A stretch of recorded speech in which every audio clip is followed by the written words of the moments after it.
Hi guys. G'day. In this episode we're going to show you some small Victorian towns. So we're on our way back up to New South Wales and we want to avoid the big towns. So we thought we'd show you some nice little country towns in Victoria, maybe that you hadn't heard of. Yeah, and see what they've got to offer. Yep, come along with us.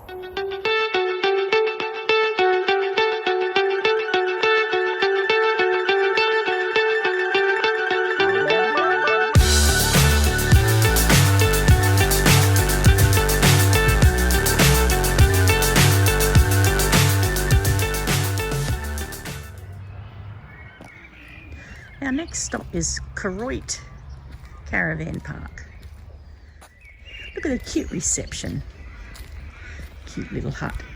But it's a really nice little park. It backs onto the botanical gardens. But Koroit is also an Irish town. But they have an Irish pub. So we've got to eat there. And this is the camp kitchen. Lynn's cooking a steak in there at the moment. It's just perfect for us. Which way are you going to go? Oh my God, it's an Irish Palmer. It's enormous. And we're in the Irish pub, so we had to get an Irish Palmer. And Glenn had to get his pie. Guinness pie. Guinness pie. There's a booth in here.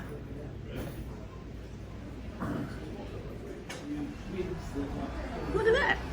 Private little, have your romantic dinner in there.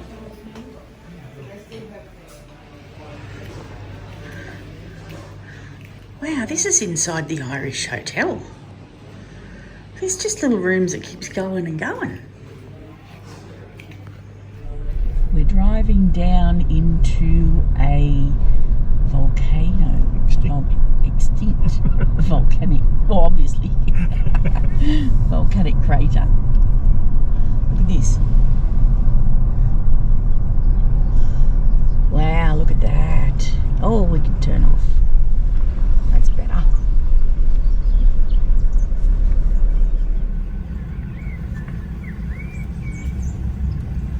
You have to go over this one-way narrow road to get to the picnic area with water on both sides.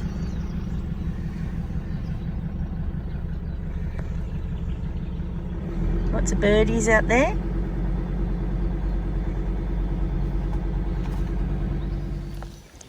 We are down in the base of an extinct volcano, Tower Hill,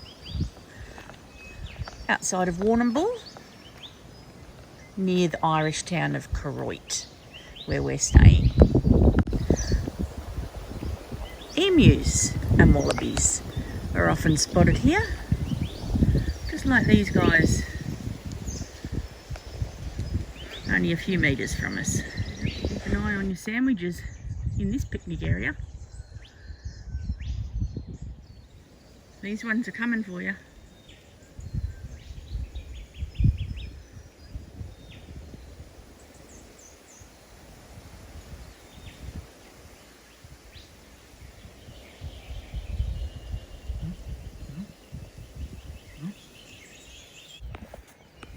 I think that's a turtle. He'll be very scared. He stuck his head in. Wonder where he came from. Where did you come from, mate? We could save you if we knew where to put you. This is our next walk, the Lava Tongue Boardwalk. Bit of a loop walk, 2.6 k's, easy grade. Before we do our walk, Glenn's decided to save the turtle.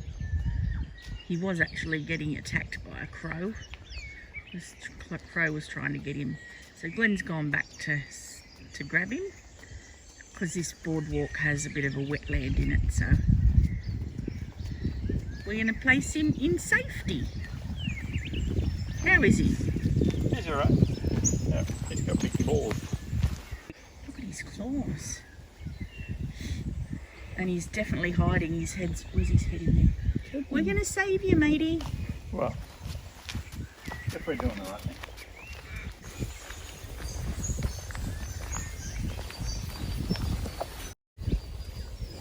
You can tell there's water just down there. Good luck, mate. So now we can head off on our boardwalk loop. Hope there's no snakes down there that will eat him.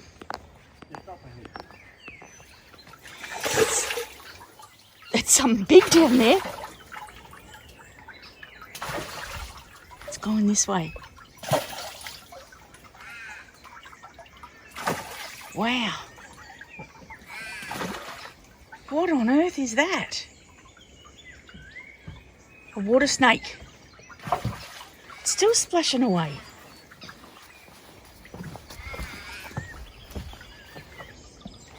Don't know. We can't see him. So these are the rocks from the tongue of the lava. You can tell we're down in the volcano here. That's the edge, the rim, where the road is up there. This is all viewed from our boardwalk loop. Now we've come up to the top of the crater, the rim. Look at that view. It's right on the main road. Noisy. Some lava. I'll go search. There's the lava right near the tower. We've moved on inland to a campground called Fort O'Hare Campground, or O'Hare, in Dartmoor. So Dartmoor is western edge of Victoria.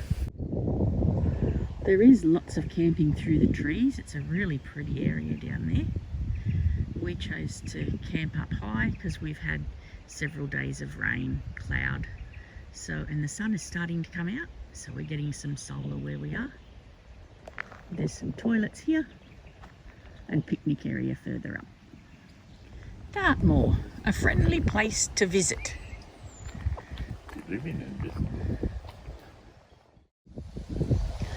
The town of Dartmoor has these amazing tree sculptures. We'll show you more up the street. The seven dwarfs are in there. Oh, I can see them. As around here is Little Red Riding Hood. Oh, yes. And the wolf. Bears. Oh, yes, up the top there. And Jack and Jill. Witchy Poo. Witchy poo. Yeah, well, I can't see HR puff and stuff. No. But yeah, there's Jack and Jill going up the hill. Yeah. Isn't that clever? Yeah.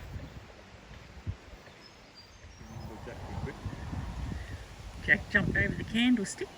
Keep looking, keep finding, hey?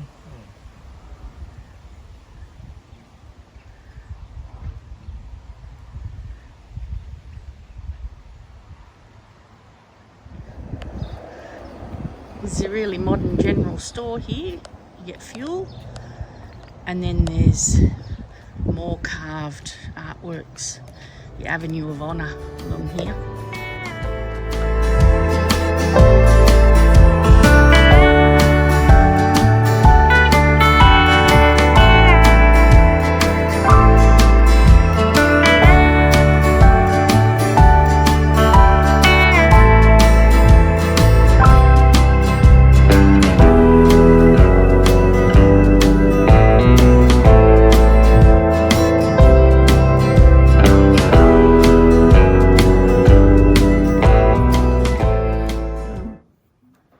This was the day before digitals.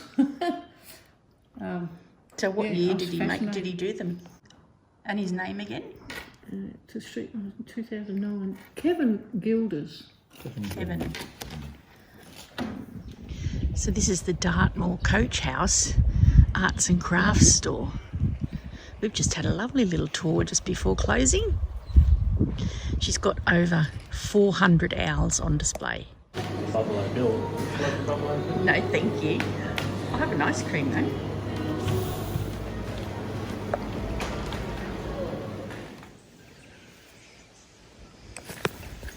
At the back of the campground there's a creek. You can't really see it from the camping area, but there is a walkway down here. Throw a line in maybe.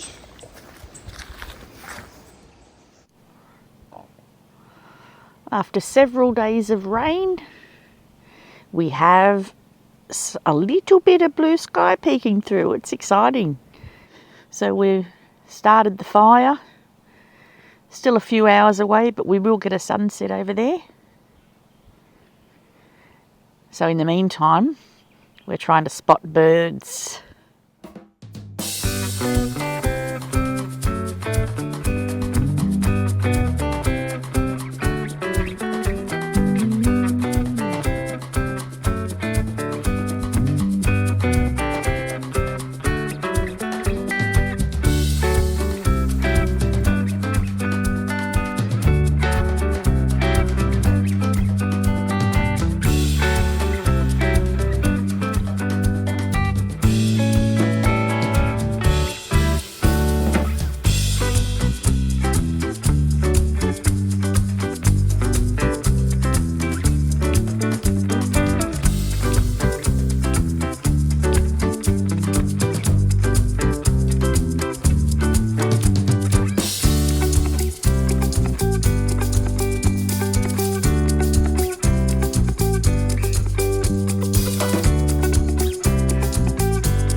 You found the windmill? It's on the leg of that one.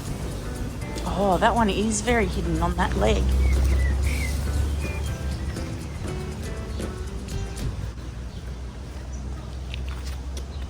This one's on his neck. You don't have to look real hard to find this windmill. Oh, he's outside the tattoo parlour. Oh, that's funny. There's a couple of sheepdogs around town too.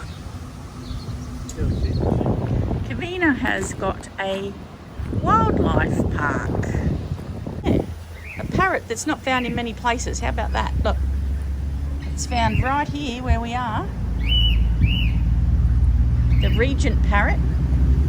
And there's quite a few of them in there. Over there.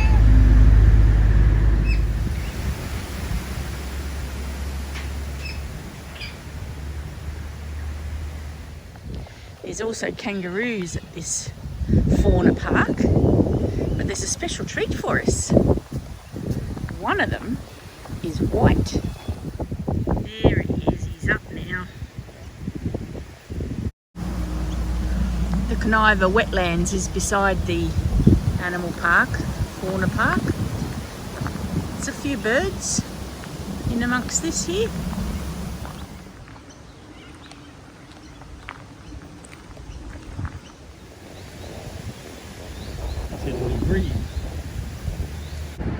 This is something a bit unique here in Cavina. It's a puppet shop.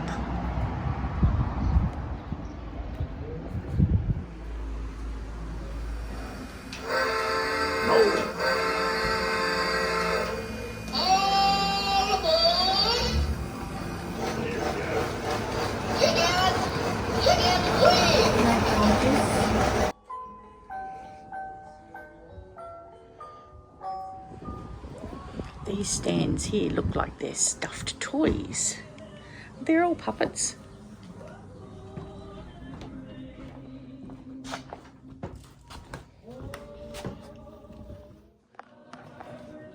I don't know how big a hand you're supposed to have.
Great campsite here at Horseshoe Bend. It's a bushy site. Plenty of space. Oh, look at that. My mama says I'm special. Yeah. Very bushy site. No one's crammed in. It's great. Unfortunately, there's no views of the river. The river just is across the road there. We're racing to the sunset at Horseshoe Bend. Might have missed it.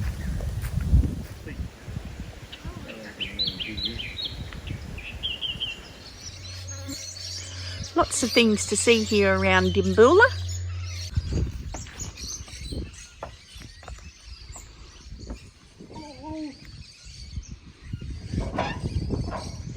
There's an old steam train in the park at Dimboola.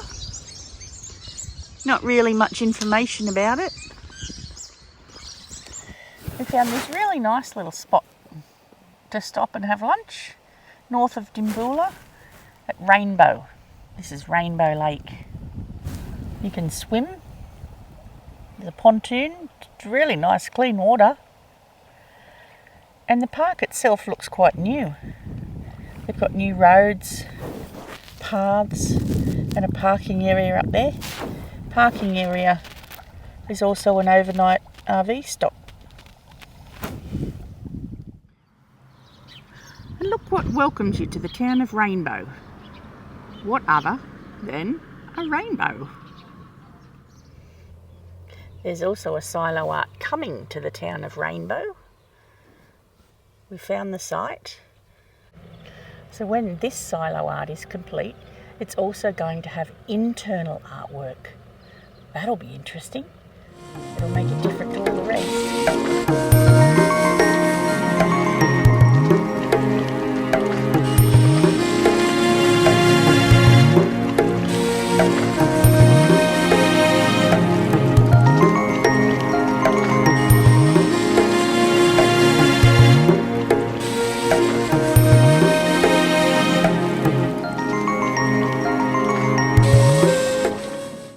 Last time we came through this way, we focused on the silo art trail.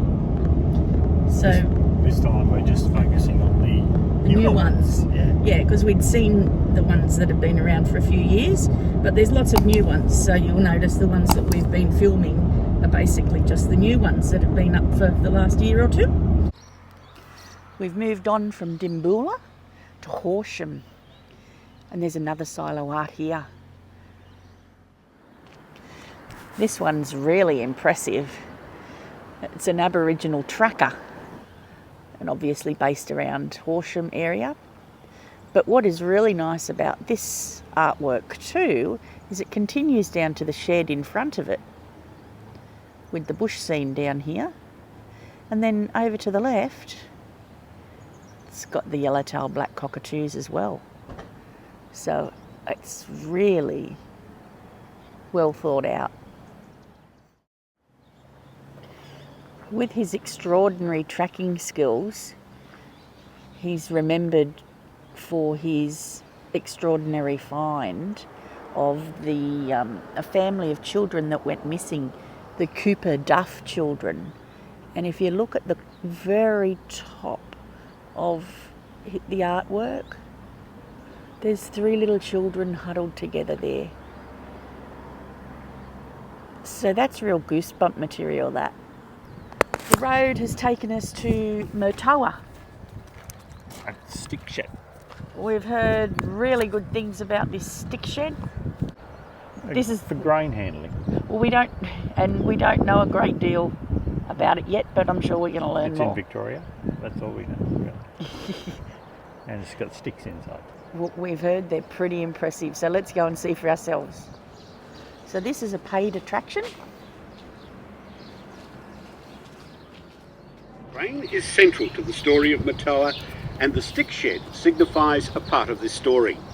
A story that depicts both the impact of World War II on Australia's trade and export industry and the transformation of grain haulage in Australia.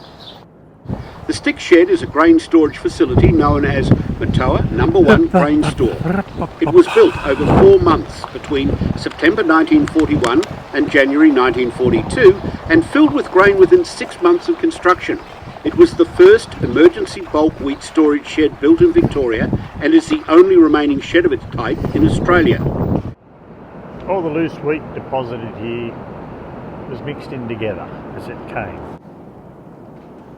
Well, it's pretty impressive that they made this in 4 months. It was all mountain ash they got from Victoria at the time, and it was the first shed that they actually concreted the floor on. So they had to do a frame, fill it up with hand mixed concrete. 4 acres of concrete. Yeah, 4 acres of concrete. They did it a bay at a time. So it was an emergency. That's the incoming wheat. Came from the conveyor in the ceiling, and outgoing. And outgoing, there was a conveyor just on belt one side. on one side. So you shifted the wheat from one side to the other. It was a lot of shoveling. A lot of shoveling, yep. The stick shed covers 4 acres under roof and measures 265 metres long, 60 metres wide and almost 20 metres high at its apex.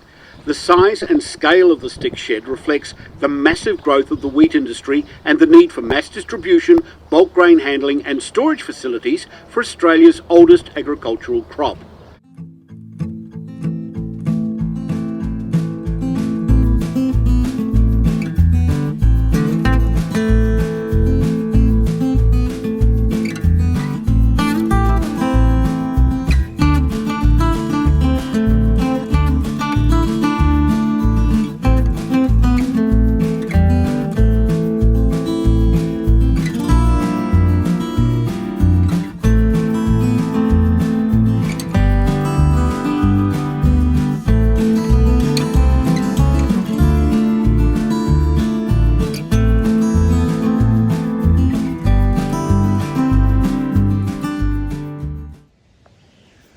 Look at this awesome little camp we found. Well, we didn't actually find it. We ran into somebody on the road at lunchtime who told us about it. It's called Watcham Lake at Watcham in Victoria. There are powered sites over the other side of the lake there. $20 a night for power. Or over this side where we are, unpowered, is $10. So we've come to Birchip after our camp at the lake last night, being told that there's a fantastic bakery. But what a bummer. It's a Sunday. So Glenn misses out on his pie. But there is some great street art here in town, so nice stop anyway. Found this street mural in Birchip we're in. Had to think about that for a sec. It's by Heathcote. Birchip is the town of the Mallee Bull. Another one not necessarily depicting the area, but on the wall of the IGA and liquor. Someone's busted into the liquor shop. We've driven into Lake Boga to have a look at their new silo art, and we've come across the community garden. It looks like there's a Christmas party happening. Everyone's got their Christmas gear on. It's all very festive. Beautiful little community garden, but we've got a feeling that we're on the wrong side for the silo. We're seeing the back of the silo from here. So this is lovely. This is Lake Boga's new silo art. Yeah, so Lake Boga was the home to repair the Catalinas. So it was a safe, away from the coast. And the Catalina could just about reach anywhere in Australia from here. It was a remarkable bird, and the pelican's pretty good too. So there's also a Catalina museum here in Lake Boga, which we're not going to visit today because we have seen it before. Yeah, the museum has got a Catalina on display, which is made up of parts of when, after the war, they sold them off to farmers and stuff like that. So their Catalina is made up of bits and pieces that they're found on farms and stuff all around Victoria.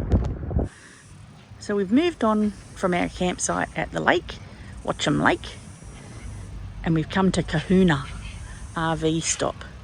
Self-contained, 72 hours, right on the water. Well, we didn't get far and he's found some corellas to photograph. So you've got the main street across the river there. Beautiful fountain in the middle and a giant fish. And then across the river here is the RV stay. Such a beautiful location for free. This is Kahuna Beach. They've even got beach toys there to play with on the river with a sandy beach. Good swimming area. Bit of a pontoon there to jump off. Beautiful, isn't it? So Kahuna is actually on Gunbower Creek. And Gunbower Creek runs into the Murray. It's a bicentenary creek. But it's a lovely little place without the crowds of the likes of Echuca. So from the campground to walk into town, you've got to walk past the pool and the weir.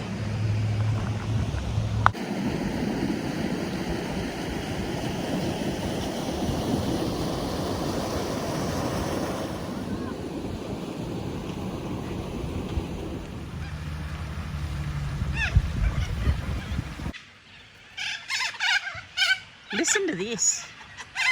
This is the noise from our campsite. Now, some people hate it. I love it. Everyone's finding their home for the night, fighting over where they're going to sleep. It'll settle down when the sun goes down.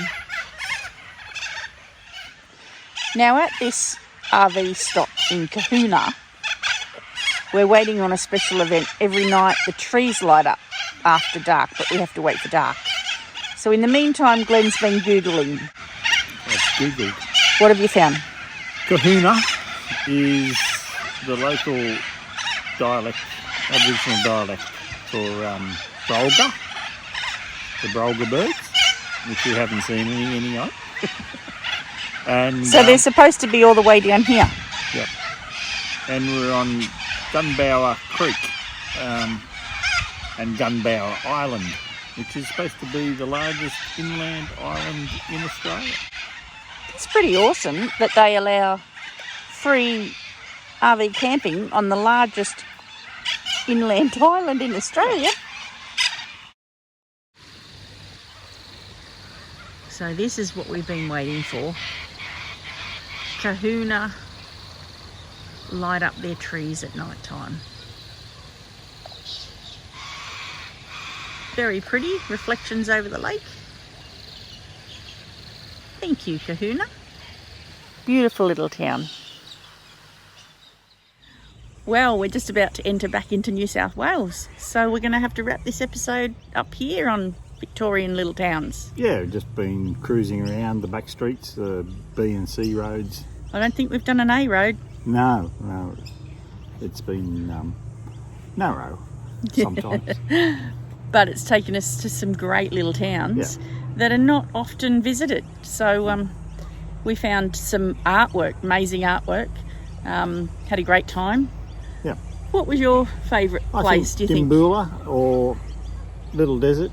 That was excellent as far as birdie watching and stuff like that. Keep you happy? Yeah, it kept me happy. But even just the being beside the river is always good. And Conniver. I was really impressed with that little town.